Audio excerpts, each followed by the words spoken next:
नमस्कार, आप देख रहे हैं आज तक। आपके साथ मैं हूं सईद अंसारी। आज हम दिल्ली और नोएडा में जिंदगी की सौदेबाजी करने वाले बेशर्म चेहरों को आपके सामने बेनकाब करेंगे। ऐसे चेहरे जिनके पास लाइसेंस मरीजों की मदद करने का है, लेकिन यही वो चेहरे हैं जो मरीजों को लूट रहे हैं। आज तक की एसआईटी टीम ने बड़ी पड़ताल की है। खुफिया कैमरे में कैद हकीकत बेहद चौंकाने वाली है। विश्वास कीजिए, कोरोना के मरीजों से हो रही सबसे शर्मनाक सौदेबाजी का एक एक सच जब हम आपके सामने रखेंगे तो आपके रोंगटे खड़े हो जाएंगे।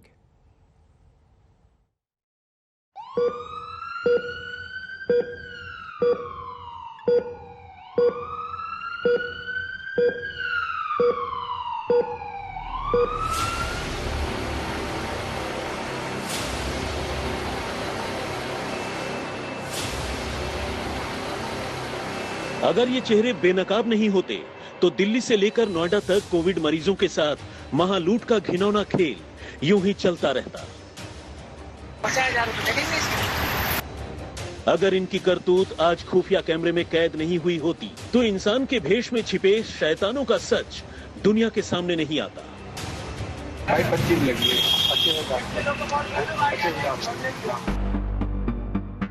आज हम उस सौदेबाजी का सच दिखाएंगे जो महामारी में मरीजों की मजबूरी का फायदा उठाने के लिए अपनी तिजोरी भरने में जुटे हुए हैं। कोरोना के शिकार मरीज तड़प रहे हैं और ये दुनिया का सबसे घिनौना सौदा कर रहे हैं। ऐसा सौदा जिसकी ना तो बिल मिलती है और न ही कागजों पर कुछ होता है, यानी सब कुछ नंबर 2। बिल आपको मिलेगा नहीं। खुफिया कैमरे पर फंस गए बड़े सौदागर। दिल्ली के विनोद की हकीकत सुनिए। नोएडा का मलिक करता है बेशर्म डील। मरीज तड़प रहे हैं, ये नोट कमा रहे हैं। मरीजों से महालूट। कुछ तो करो सरकार। आज तक का खुलासा, ऑपरेशन एम्बुलेंस। ये हमारा ऑपरेशन एम्बुलेंस है। इसमें हम उन चेहरों को बेनकाब करेंगे जो आपकी मजबूरी का फायदा उठाकर आपसे मोटी रकम वसूल कर रहे हैं। और इसी खबर पर, यह बड़ी खबर हम आपको बता दें कि इन तमाम लोगों पर जांच के आदेश भी हैं और इन लोगों पर शिकंजा बहुत जल्द कसने वाला है। तो जो खुलासा मरीजों से पैसे ऐंठने का किया है, दिल्ली में एम्बुलेंस सर्विस पर यह बड़ा खुलासा हमने किया। 44 किलोमीटर के लिए 50,000 रुपए तक मांगे जा रहे हैं। 40 से 50,000 रुपए लिए जा रहे हैं। दिल्ली में एम्बुलेंस सर्विस पर यह खुलासा किया गया है। हमारे आज तक के कैमरे पर सौदागरों की काली करतूत बंद हुई है। कैमरे में एम्बुलेंस के सौदागरों का पूरा सच कैद हुआ है। और ये लोग जो हैं सुप्रीम कोर्ट के ऑर्डर्स की धज्जियां उड़ा रहे हैं, जिसमें सुप्रीम कोर्ट ने साफ साफ कहा है कि आपको मरीजों से 1 रुपया ज्यादा नहीं लेना है, चाहे वो टेस्ट के लिए, चाहे वो एम्बुलेंस के लिए, और कम से कम इस कोरोना काल में। तो दिल्ली एनसीआर में एम्बुलेंस सेवा मुहैया कराने वाली एजेंसियां बड़ा खेल कर रही हैं। कोरोना पीड़ित मरीजों से मोटी रकम ये लोग वसूल कर रही हैं। सरकार की तरफ से तय किराया जो है उससे करीब 3 से 4 गुना ज्यादा किराया लिया जा रहा है। आखिर कोरोना काल में ऐसे बेशर्म सौदागरों को बेनकाब करने के लिए आज तक ने एक बड़ा स्टिंग ऑपरेशन किया ताकि मरीजों को लूट रहे एम्बुलेंस वालों की सच्चाई पूरी दुनिया के सामने लाई जा सके और सरकार को बताया जा सके कि ऐसे गुनाहगारों, ऐसे बेशर्मों पर, सौदागरों पर, मजबूरी का फायदा उठाने वालों पर कार्रवाई करे सरकार।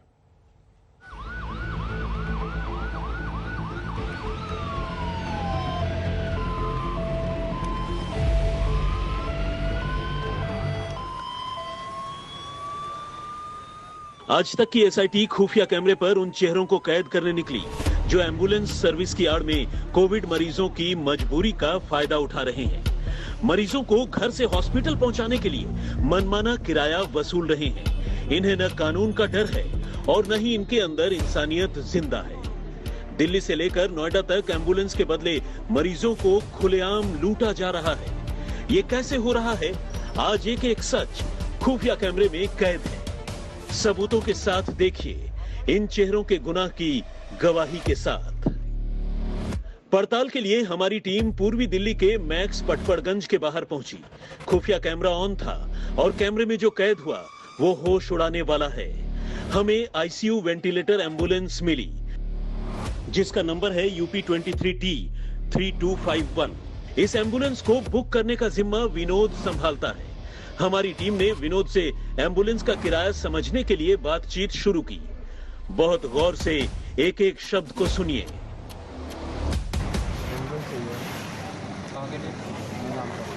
ओके हाँ जी सर बोलिए। मैदान पे जाना पेशेंट का आपका विनोद ने पहले मरीज की डिटेल पूछी, यानी मरीज को कहां से कहां तक ले जाना है। इसके बाद शर्मनाक शर्त के साथ बेशर्मी से कोरोना मरीज को घर से हॉस्पिटल पहुंचाने के बदले मोटी रकम बता दी। विनोद की सौदेबाजी का अंदाज आज आपको बहुत गौर से देखना चाहिए, क्योंकि एम्बुलेंस सर्विस के बदले खुलेआम लूट का खेल चल रहा है।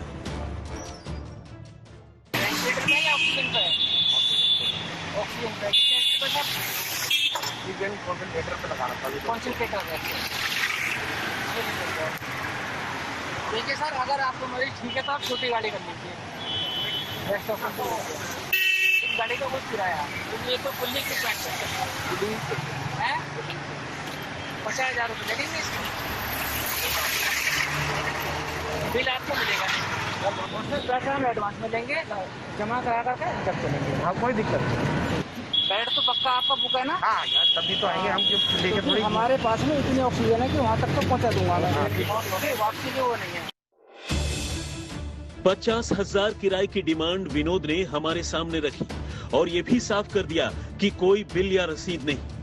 आपको बता दें कि मेदांता सिटी गुरुग्राम के सेक्टर 39 में है और पटपड़गंज से महज 44 किलोमीटर की दूरी पर, यानी 1 किलोमीटर की कीमत 1,000 रुपए से भी ज्यादा। कैमरे में कैद बातचीत ने विनोद को बेनकाब कर दिया। दिल्ली में सिर्फ एक हॉस्पिटल के बाहर ऐसा नहीं हो रहा। आप इस चेहरे को देखिए, नाम है गौरव। मरीजों को ले जाने के लिए कालाबाजारी कर रहे गौरव से हमारी मुलाकात गुरु तेग बहादुर अस्पताल के पास हुई। गौरव यूं तो दिल्ली सरकार के साथ अनुबंधित एम्बुलेंस नंबर UP77AN2645 चलाता है, लेकिन इसी की आड़ में वो मरीजों को अपने भाई की प्राइवेट एम्बुलेंस दिलाने का भी काम करता है।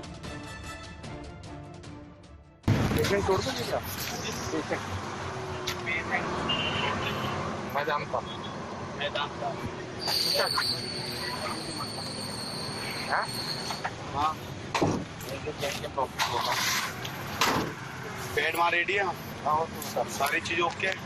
वेदांता ये गुड़गांव वाला। किसी भी पेशेंट को ले जाने की पहली शर्त होती है कि मरीज का बेड ले जाने वाले अस्पताल में पक्का है ना। अगर हाँ, तभी आपको एम्बुलेंस मिलेगी, वरना मरीज को कोई एम्बुलेंस नहीं है। कितने लीटर पे चल रहा है भैया? ये फ्री वाली है ऑक्सीजन कॉन्सेंट्रेटर है 5 लीटर पे 5 पे चल रहा है भाई। 25 लगी है। 25,000। गौरव ने भी अपना मुंह खोल दिया, यानी महामारी में मरीज को लूटने का पूरा हिसाब समझा दिया। सोचिए, घर में बीमार पड़ा मरीज हॉस्पिटल जाने के लिए एम्बुलेंस के सहारे है और इसी का फायदा उठा रहे हैं एम्बुलेंस सर्विसेज से जुड़े लोग। दिल्ली में आपको घिनौनी सौदेबाजी दिखी, अब आपको नोएडा में ऑपरेशन एम्बुलेंस में फंसे इस चेहरे का सच दिखाते हैं। इको चली जाएगी, ये चाहिए बड़ी वाली चाहिए। इको चली जाएगी आपको। इको का लग जाएगा आपको 20। इको का 20,000 ऑक्सीजन वाली। ऑक्सीजन और ये बड़ी वाली नहीं है सकती है? बड़ी वाली भी मिल जाएगी, बड़ी का रेट ज्यादा जाएगा। कोई बात नहीं, जिसमें आईसीयू वाला जो होता है। वेंटिलेटर मिल जाएगी। कितना है उसका? उसका 40। चलो दवाई बोलो। मैं आपको अभी फोन से ना बता देता हूँ। अभी बता देना आप। इको चाहिए, इको या ये चाहिए? दिल्ली से लेकर नोएडा तक एम्बुलेंस सर्विस वाले अपनी मर्जी का किराया वसूल रहे हैं, क्योंकि उन्हें पता है मुश्किल की घड़ी में मरीज के घर वाले पैसा देने के लिए मजबूर हैं। आज ऐसे चेहरों को हमने बेनकाब किया है ताकि इनके खिलाफ सरकार बड़ा और कड़ा एक्शन ले। नितिन जैन के साथ मोहम्मद हिजबुल्ला, आज तक। आपने एम्बुलेंस सर्विस चलाने वालों का ये काला चिट्ठा देखा? आपको एक बार फिर से हम दिखाते सुनाते हैं हमारे स्टिंग ऑपरेशन में बेनकाब हुए विनोद की सौदेबाजी का पूरा सच। देखिए, सुनिए।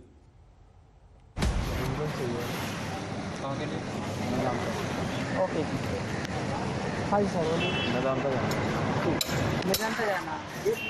पेशेंट का है आपका? हाँ जी, पेशेंट क्या है? ऑक्सीजन पे है। ऑक्सीजन पे कितने सर? कॉन्सेंट्रेटर पे लगाना है। कॉन्सेंट्रेटर है। देखिए सर, अगर आपको मरीज ठीक है तो आप छोटी गाड़ी कर लीजिए। रेस्ट ऑफ इस गाड़ी का कुछ किराया ये तो फुल्ली इक्विपमेंट है। 50,000 रुपये लगेंगे इसके। बिल आपको मिलेगा नहीं, उसमें पैसा हम एडवांस में लेंगे, जमा करा करके जब चलेंगे। हाँ, कोई दिक्कत नहीं। बेड तो पक्का आपका बुक है ना? हाँ यार, तभी तो आएंगे हम, लेके थोड़ी। हमारे पास में इतनी ऑक्सीजन है कि वहाँ तक तो पहुँचा दूंगा मैं। वापसी की वो नहीं है। तो दिल्ली एनसीआर में ऑक्सीजन के नाम पर, एम्बुलेंस के नाम पर जबरदस्त मरीजों को लूटा जा रहा है और आज तक ने यह खुलासा किया है। एम्बुलेंस सेवा को लेकर जो वसूली हो रही है दिल्ली में, एम्बुलेंस सेवा की आड़ में जो वसूली की जा रही है, जो 40 हजार रुपए लिए जा रहे हैं, ऐसे एम्बुलेंस सेवा देने वालों में से एक विनोद को बेनकाब किया है। उसकी गाड़ी, उसकी एम्बुलेंस, उसका नंबर यहां पर सिर्फ 44 किलोमीटर के लिए 50,000 रुपए की मांग, 25 हजार रुपए नॉर्मल। एक अस्पताल से दूसरे अस्पताल ले जाने में, घर से अस्पताल ले जाने में स्टिंग ऑपरेशन में पकड़ा गया है। ये किराए की रसीद देने से साफ इनकार करते हैं ये लोग, पैसा एडवांस में लेते हैं। अगर आपका अस्पताल में बेड बुक है तभी ये आपके साथ चलते हैं, नहीं तो जाने से साफ मना कर देते हैं। तो दिल्ली में एम्बुलेंस सेवा की आड़ में जबरदस्त वसूली हो रही है, लूटपाट हो रही है। और कोरोना के इस काल में जहां लोग परेशान हैं अपनों को लेकर, वहां एम्बुलेंस वाले इस तरह से लूट रहे हैं। आप अंदाजा लगाइए, सिर्फ 44 किलोमीटर के लिए अगर कोई 50,000 रुपए लेता है, आपसे मांगता है, और घर से हॉस्पिटल जाने के लिए आप ही के शहर में अगर कोई आपसे 25,000 रुपए मांगता है, तो आप अंदाजा लगाइए कि आपकी क्या हालत होगी। लेकिन उस गरीब का सोचिए कि वो कहां से लाएगा, कैसे अपने मरीज को, मरते हुए मरीज को वो अस्पताल तक पहुंचा पाएगा। आज तक की टीम ने दिल्ली की कई एम्बुलेंस एजेंसीज का सच अपने कैमरे में कैद किया है। हमारी टीम के रिपोर्टर नितिन जैन के साथ मोहम्मद हिजबुल्लाह ने गौरव नाम की एम्बुलेंस सेवा देने वाले एक शख्स को बेपर्दा किया है। ये बेशर्म गौरव पैसों के लिए मुंह फाड़ता है।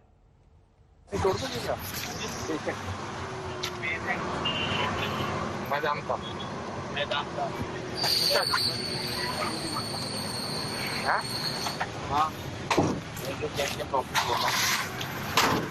बेड वहाँ रेडी है। सारी चीज ओके। मैदान था ये गुड़गांव वाला। कितने लीटर पे चल रहा है भैया? ये फ्री वाली है, ऑक्सीजन कॉन्सेंट्रेटर पे है। 5 लीटर पे, 5 पे चल रहा है भाई। 25 लगी है। 25,000 इको चल जाएगी। ये चाहिए, बड़ी वाली चाहिए। इको चली जाएगी आपको, इको का लग जाएगा आपको 20। इको का 20,000। ऑक्सीजन वाली, ऑक्सीजन। और ये बड़ी वाली नहीं हो सकती है? बड़ी वाली भी चल जाएगी, बड़ी का रेट ज्यादा जाएगा। कोई बात नहीं, जिसमें आईसीयू वाला जो होता है। वेंटिलेटर मिल जाएगी। कितना है उसका? उसका 40। चलो दवाई बोलो, मैं आपको अभी फोन पे ना बता देता हूँ। अभी बता देना आप, इको चाहिए, इको या ये चाहिए। हर तरह की एम्बुलेंस मिलेगी, उसमें ऑक्सीजन भी होगी, उसमें वेंटिलेटर की सुविधा भी होगी, लेकिन आपको पैसे देने पड़ेंगे। दिल्ली में, एनसीआर में, नोएडा में जबरदस्त लूट मची हुई है। दिल्ली और एनसीआर में मरीजों को महंगी महंगी एम्बुलेंस मिल रही है और ये लूटपाट का खेल साफ चल रहा है। एम्बुलेंस सेवा देने वाले गौरव को आज तक ने बेनकाब किया है। न सिर्फ ये एक एम्बुलेंस खुद चलाता है, बल्कि ये आपके लिए हर जगह एम्बुलेंस का इंतजाम भी करता है। एक एम्बुलेंस सेवा एजेंसी से जुड़ा हुआ ये शख्स है, जहां पर एम्बुलेंस किराए पे दी जाती हैं। मरीजों को अस्पताल पहुंचाने की उस एम्बुलेंस सर्विस की जिम्मेदारी है। पैसा दिया जाता है, पैसा लिया जाता है, सरकार ने तय किया है, लेकिन ये मुंह फाड़ते हैं, ये लूटते हैं, मजबूरी का फायदा उठाते हैं। और आइए अब हम आपको नोएडा का एक मलिक है जो हमारे खुफिया कैमरे में कैद हुआ है, ये सौदेबाजी कर रहा था और ये भी मजबूरी का फायदा उठा रहा था। एम्बुलेंस के लिए पैसे ज्यादा मांग रहा था। गुड़गांव कहाँ से जाना है? नीलकंठ तो डॉक्टर के साथ भिजवाऊँ या नर्सिंग स्टाफ के साथ? आप दोनों के पैसे बता दो, अगर हम अफोर्ड कर पाएंगे तो ऐसे भेज देंगे, या फिर डॉक्टर के साथ जाएगी तो 30,000 पड़ेंगे। अच्छा, नर्सिंग स्टाफ के साथ जाएगी तो 22,000 पड़ेंगे। डॉक्टर के साथ जाएगी तो 9,000 का, इससे ज़्यादा नहीं पड़ेगा। एम्बुलेंस नहीं है ढूंढने से भी। अब आप अंदाजा लगाइए, आपका मरीज है, वो मर रहा है, उसे हॉस्पिटल पहुंचना है और यहां पर सौदेबाजी आपके साथ हो रही है। आपकी मजबूरी का फायदा उठाया जा रहा है। ये देश की राजधानी दिल्ली और एनसीआर यानी कि नोएडा में ये सब हो रहा है। एक बार फिर से हम आपको सुनाते हैं एक ऐसे एम्बुलेंस सर्विस देने वाले की बात जो एम्बुलेंस तो देता है लेकिन पैसे कई गुना ज्यादा आपसे लेता है।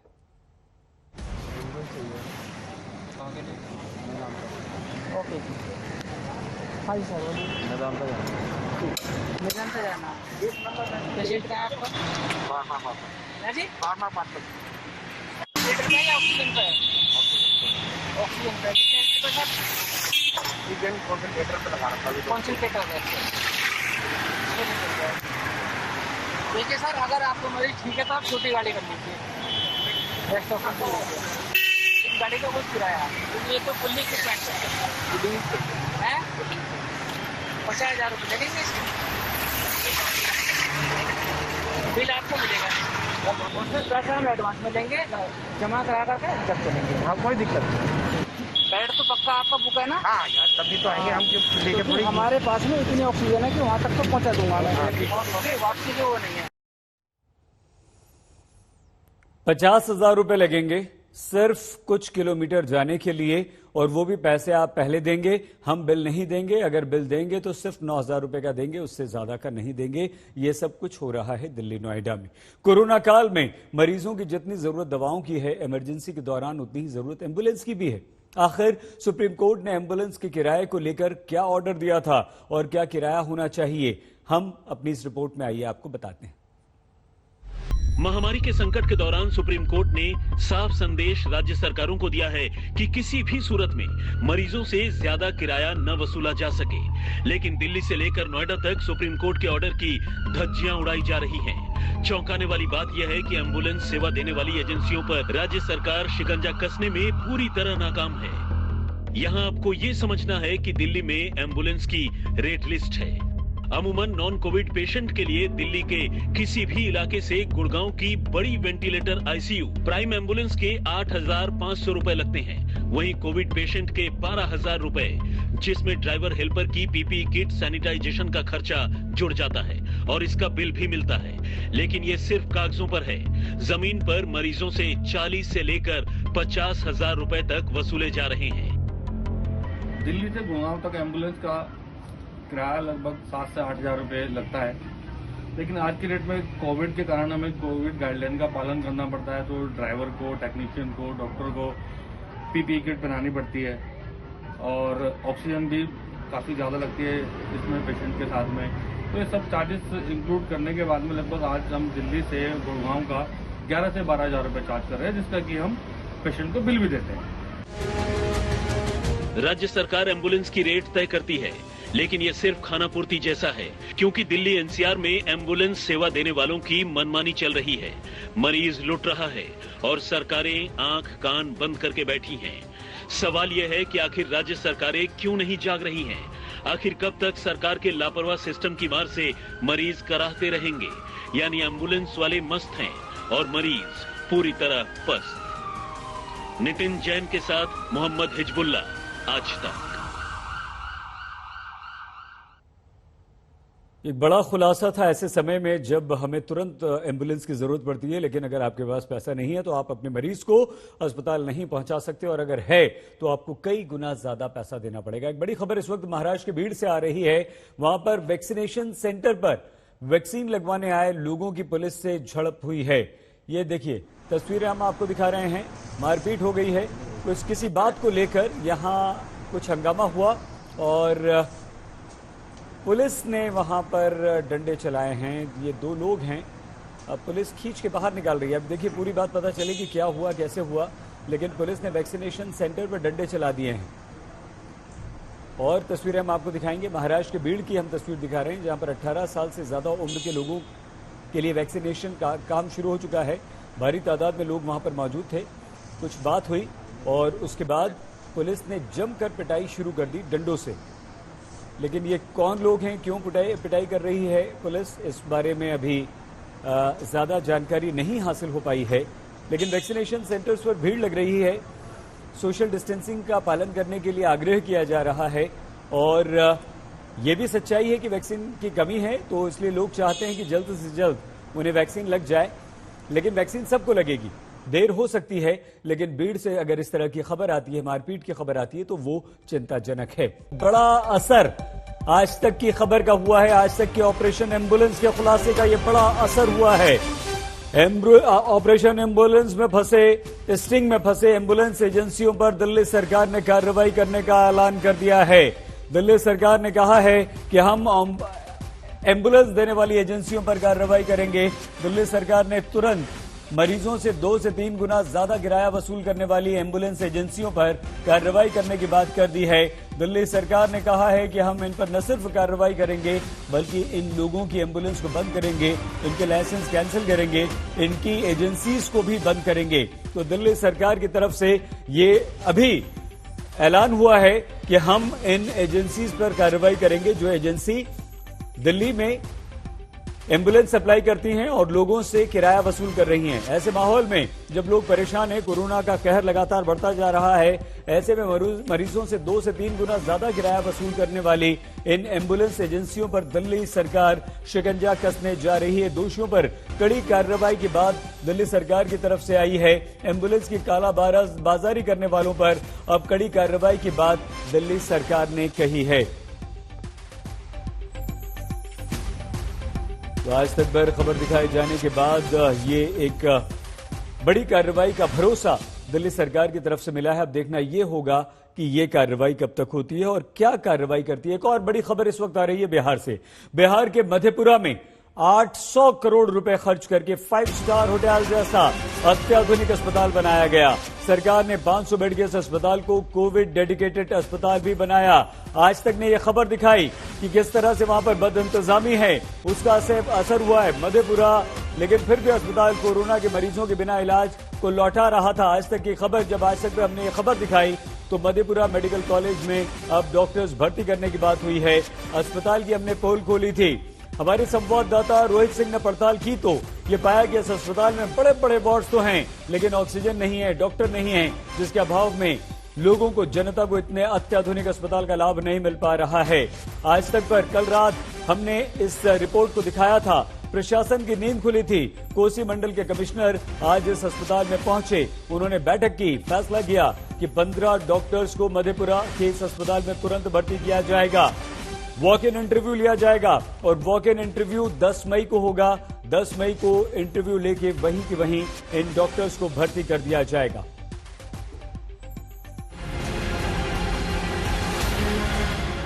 मंगलवार रात 10 बजे आज तक के दस्तक कार्यक्रम में मधेपुरा के इस आधुनिक अस्पताल में इलाज के लिए भटकते लोगों की कहानी सारे देश ने देखी। उनका RT-PCR रिपोर्ट नहीं आया है, ऑक्सीजन लेवल कभी घटता है कभी बढ़ता है, और उनको सुबह डॉक्टर साहब बोले जो इनको ऑक्सीजन लेवल कम है और न्यूमोनिया है, इनको जो है आप बाहर शिफ्ट कर लीजिए, यहाँ ICU की व्यवस्था नहीं है। आज तक के जरिए 800 करोड़ रुपए में बने इस अस्पताल का असली सच देश ने जाना, जिसके कंधों पर मधेपुरा समेत आधा दर्जन जिलों के कोरोना मरीजों के इलाज की जिम्मेदारी है।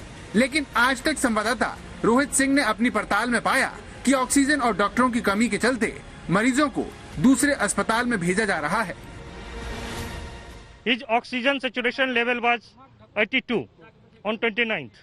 30 के रात में उनका ऑक्सीजन सेचुरेशन लेवल 42 चला गया। कोई भी डॉक्टर देखने के लिए, एक वार्ड बॉय है सचिन कुमार, काफी लापरवाह, काफी बदतमीज, उसे मैं कहता रह गया कि मेरे मामा जी को वेंटिलेटर पर आप डालो। माननीय प्रधानमंत्री महोदय के द्वारा PM केयर्स फंड के द्वारा यहाँ पर वेंटिलेटर दिया गया है, लेकिन वेंटिलेटर काम नहीं कर रहा। आगे की पड़ताल में रोहित सिंह को अस्पताल के मेडिकल सुपरिटेंडेंट कैमरे पर बताया कि रिक्त पदों के चलते ये अस्पताल लोगों का इलाज करने में नाकाम है। 500 बेड पहले से यहाँ घोषित है, लेकिन 500 बेड के लिए हमारे पास इंफ्रास्ट्रक्चर जो मैन पावर होना चाहिए अभी तक नहीं दिया गया है। शुरू से ही अभी तक मेरे पास 102 बेड के लिए कोविड का हम लोग इलाज कर रहे थे। ऐसे 354 बेड कोविड के लिए घोषित था पिछले मार्च में, 2020 मार्च में, जिसमें 102 बेड अभी मेरा फंक्शनिंग है और बेड उपलब्ध है मेरे पास, लेकिन 102 बेड के लिए ही मैन पावर मेरे पास अभी नहीं है। इसलिए मैन पावर की मेरे पास कमी है और आज के डेट में ऑक्सीजन सप्लाई मेरे पास 102 बेड के लिए भी नहीं हो पा रहा है।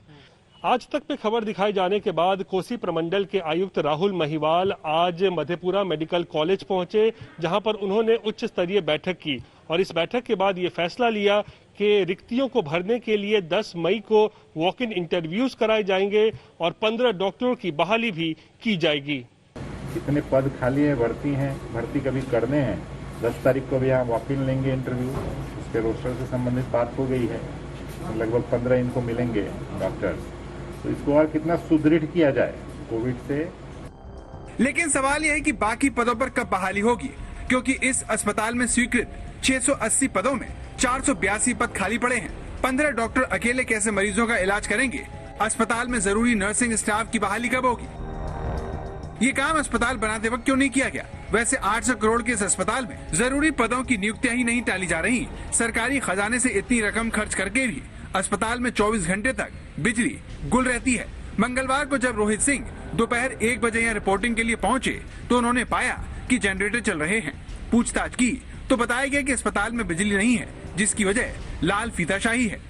कोसी और सीमांचल क्षेत्र के सबसे बड़े सरकारी अस्पताल में इस वक्त हम मौजूद हैं। देख सकते हैं बिजली नहीं है यहाँ पे, अस्पताल रात से ही बिजली नहीं है, अस्पताल है ये, लेकिन यहाँ पर बिजली नहीं है और इसको लेकर काफ़ी परेशानी भी जो हो रही है। रात से ही बताया जा रहा है बिजली नहीं है, तकरीबन 8-9 बजे से मुझे लगता है कि बिजली नहीं है, यानी आप देख लीजिए 12 घंटे से ऊपर का वक्त बीत चुका है और अस्पताल में बिजली नहीं है।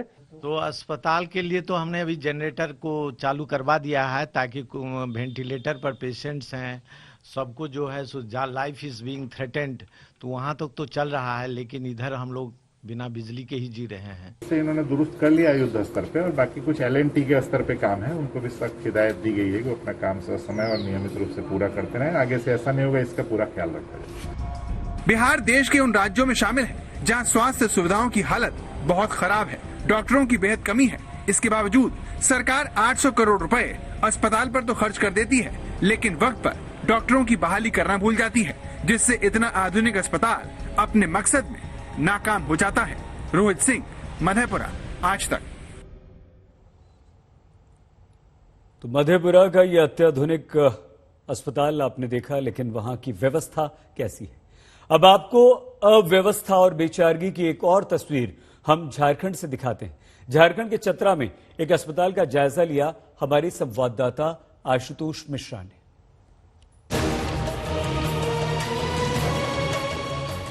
अव्यवस्था और अराजकता की तस्वीरें पूरे देश में फैली हैं।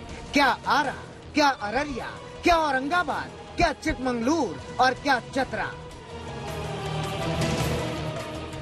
झारखंड के चतरा में अस्पताल की चारपाई पर उखड़ती सांसें समेटता एक बुजुर्ग पड़ा है। बगल में ऑक्सीजन सिलेंडर तो है, लेकिन नाक से सिलेंडर को जोड़ने वाला प्लास्टिक का मास्क नहीं है। अस्पताल के पास गिने गिने मास्क हैं, जो मरीजों को बारी बारी से लगा दिए जाते हैं, लेकिन तीमारदार कहते हैं कि किसी और का इस्तेमाल किया हुआ मास्क कैसे लगा लें, खतरा है।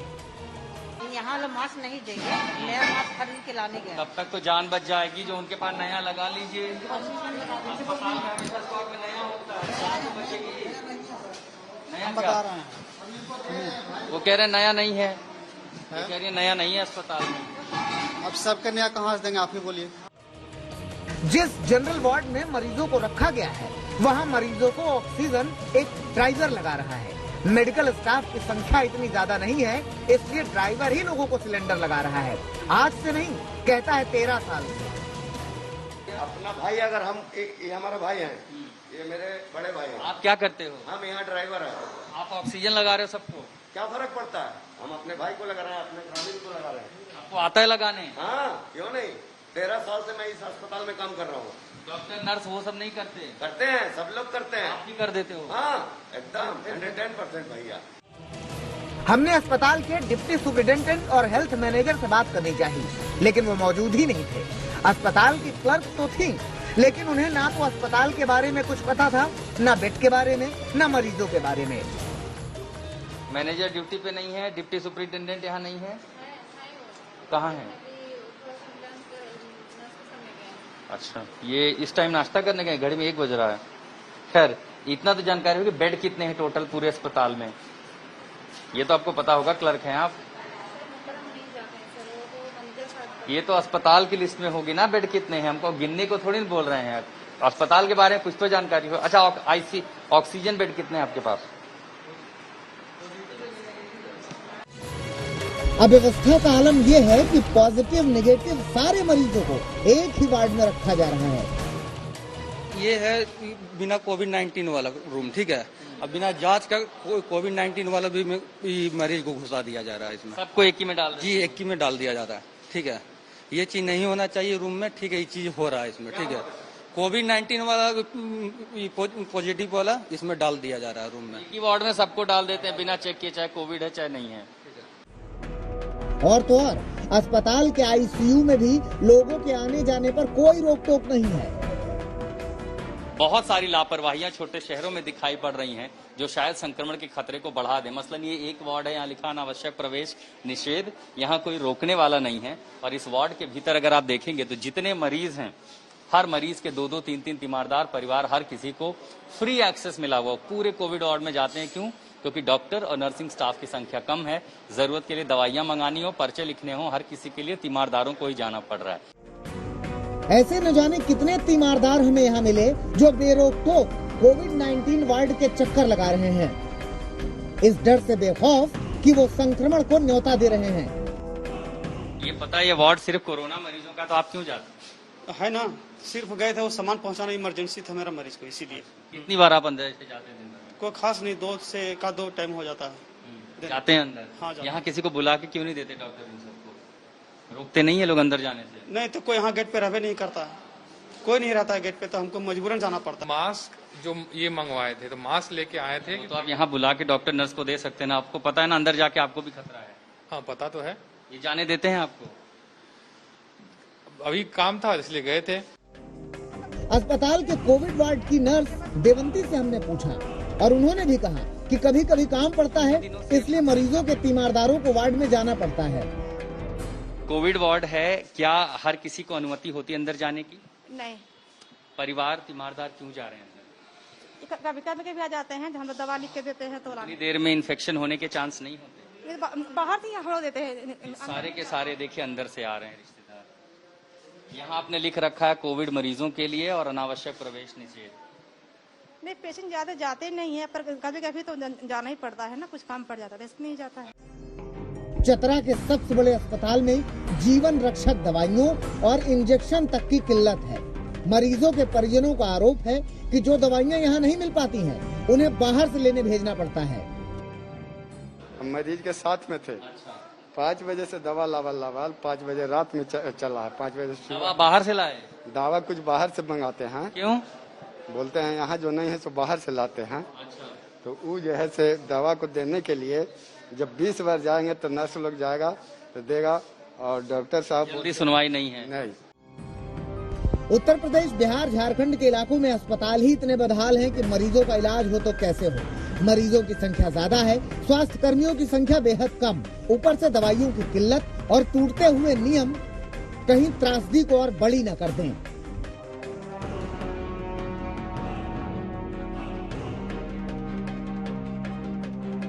ग्रामीण इलाकों में महामारी फैल रही है, संक्रमित मरीजों की संख्या बढ़ रही है, मरने वालों की संख्या भी बढ़ रही है।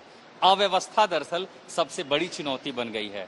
अगर ड्राइवर जो है ऑक्सीजन लगाएगा, मरीज के तीमारदारों को, बच्चों को कोविड वार्ड में ऐसे ही घूमने जाने दिया जाएगा, जरूरत की दवाइयां अस्पताल में अगर मुहैया नहीं है, तो आखिर जब परिस्थिति और खराब हो रही है तो इससे निपटा कैसे जाएगा? ऐसा ना हो कि जब तक हालत बेहतर हो तब तक बेहाली बढ़ जाए। झारखंड के चतरा से संजय कुमार के साथ में आशुतोष मिश्रा, आज तक। ऑक्सीजन का संकट देश के हर हिस्से में दिखाई दे रहा है। दिल्ली में तो ऑक्सीजन की गंभीर कमी बनी हुई है। दिल्ली सरकार का आरोप है कि दिल्ली को जरूरत से 56% कम ऑक्सीजन की सप्लाई की जा रही है।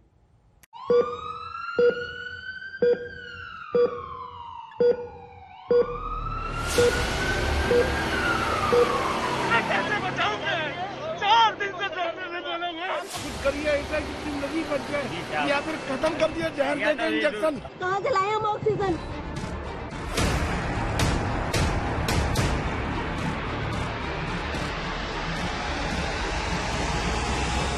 कर्नाटक के हुबली में बगैर ऑक्सीजन के 5 बीमारों की मौत हो गई। तमिलनाडु के चेंगालपट्टू में बगैर ऑक्सीजन के 11 मरीजों की मौत हो गई। आंध्र प्रदेश के अनंतपुर में बगैर ऑक्सीजन के 4 मरीजों की मौत हो गई।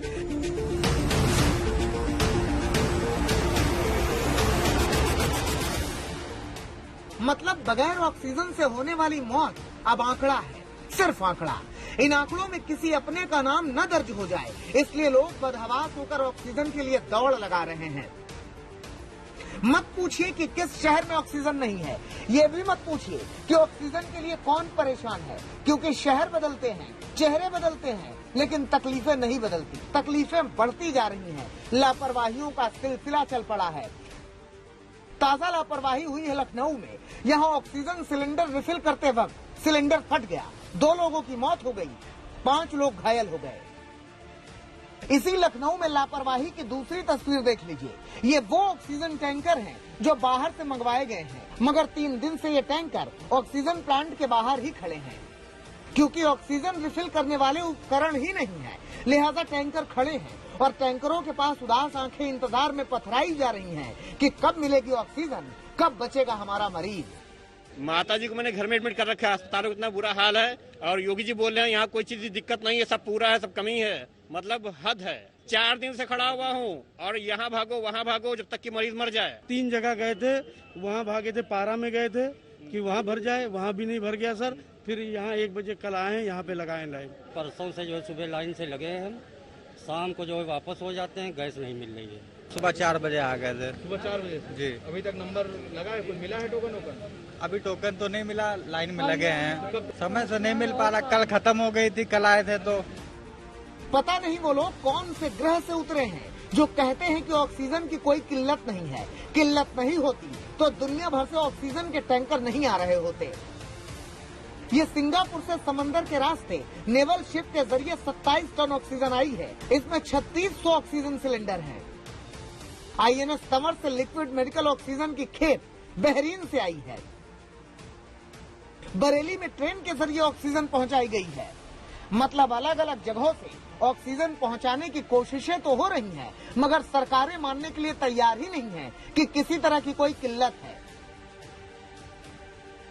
दिल्ली का ही हाल ले लीजिए। दिल्ली में ऑक्सीजन की कमी के चलते लोग तड़पने लगे, तब सब एक्शन में आए। फ्रांस ने भारत की मदद की, ऑक्सीजन प्लांट भेजा, 18 घंटे के भीतर प्लांट लगा दिया गया। दिल्ली में यूं तो ऑक्सीजन की कमी है, लेकिन उस कमी को पूरा करने के लिए अलग अलग अस्पतालों में बाकी देशों की मदद से ये ऑक्सीजन प्लांट लगाया जा रहा है। जो इसका चरण है वो इस कंप्रेशर से शुरू होता है।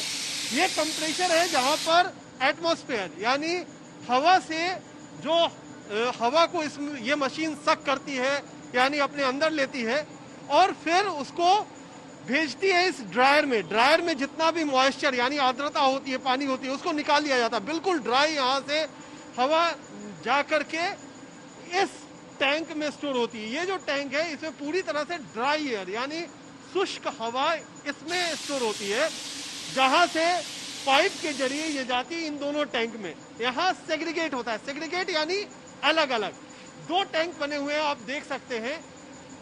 जो दाहिनी तरफ का टैंक है इसमें ऑक्सीजन जाता है और जो बाईं तरफ का टैंक है उसमें बाकी जैसे नाइट्रोजन और बाकी जो गैस है वो जाते हैं।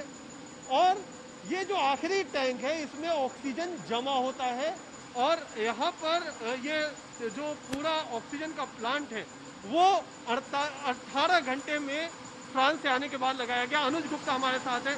अनुज, ये बताइए कि किस तरीके से ये आपने लगाया है और कितनी इसकी क्षमता है? तो ये प्लांट हमारे हॉस्पिटल आई थिंक दिल्ली में अराउंड 2 को आया था, एयरपोर्ट पे आया था, और 2 को ही 2 तारीख को ही हम लोगों ने प्लांट को दोपहर में इस हॉस्पिटल में शिफ्ट किया एंड विद इन 12 आवर्स हम लोगों ने प्लांट को ऑपरेशनलाइज किया था। और क्षमता की बात करें तो ये इन टर्म्स ऑफ सिलेंडर्स ये around 48 to 50 D type cylinders 24 घंटे में हमको प्रोवाइड कर सकता है।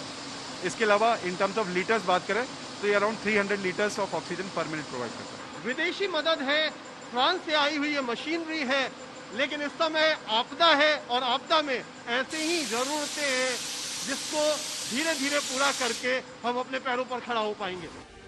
पता नहीं कब स्थितियां काबू में आएंगी, पता नहीं कब शांत होगा शोक का ये शोर। दिल्ली से कुमार कुणाल के साथ आज तक ब्यूरो।